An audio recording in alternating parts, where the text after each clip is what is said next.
From Washington, this is VOA News.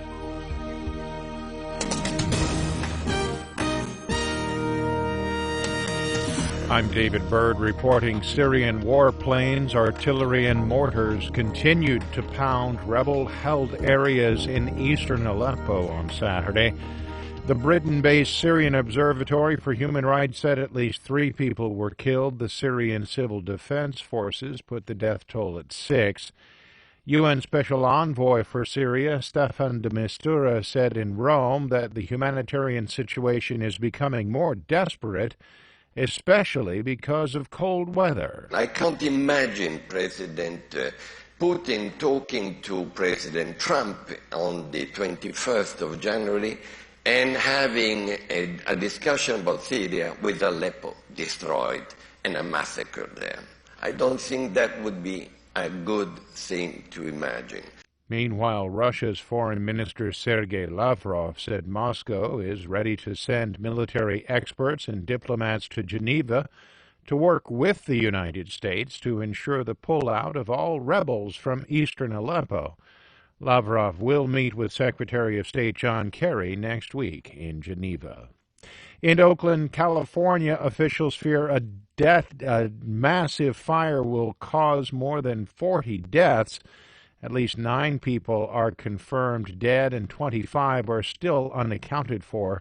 Libby Schaff is Oakland's mayor. Now, I've spent my morning doing what is our priority, and that is focusing on the families of their loved ones that are waiting to hear information and waiting for us to address this very complicated and devastating scene. Fire broke out in the huge warehouse late Friday night. Officials said they had to shore up the building Saturday because some of the walls were unstable. The warehouse did not have sprinklers, which could have helped extinguish the blaze.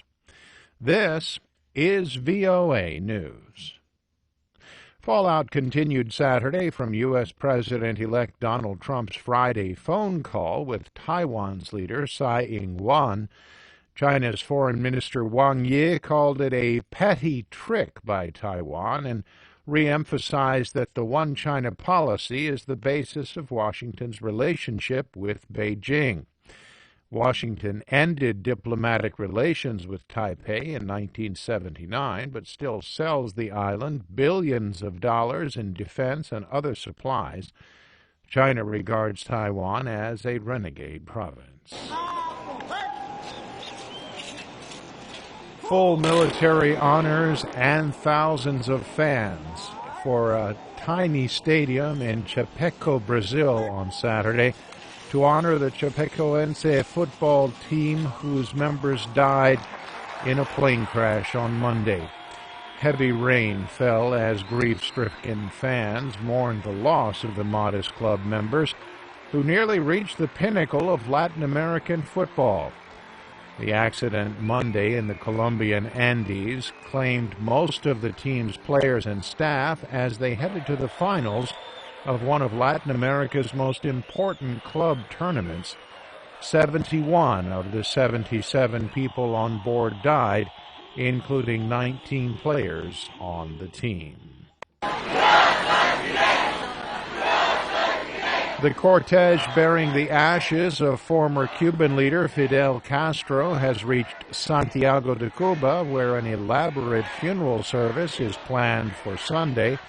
Castro's ashes have traveled 1,000 kilometers across Cuba, drawn by a trailer behind a Green Army Jeep.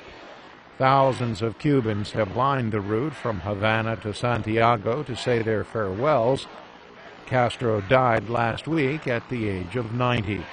Some high-profile leftist friends of the former Cuban leader are expected to attend his funeral, including Venezuela's Nicolas Maduro, Nicaragua's Daniel Ortega, and Evo Morales of Bolivia. Castro's ashes will be interred near the remains of Cuban independence hero José Martí in Santiago. Hundreds of people gathered outside Bethlehem's Church of the Nativity Saturday for the traditional lighting of a giant Christmas tree and colorful fireworks marking the beginning of the Christmas season. Cheers went up as the huge tree was illuminated in Manger Square. Tony Marcos is the General Director of Bethlehem Municipality. The message of Bethlehem is a loud cry to the whole international community to do its utmost and to put huge efforts to achieve peace in this holy land. Bethlehem is revered as the birthplace of Jesus Christ and attracts thousands of tourists and Christian pilgrims to the festive Christmas season. For more, visit our website, voanews.com. I'm David Byrd in Washington. That's the latest world news from VOA.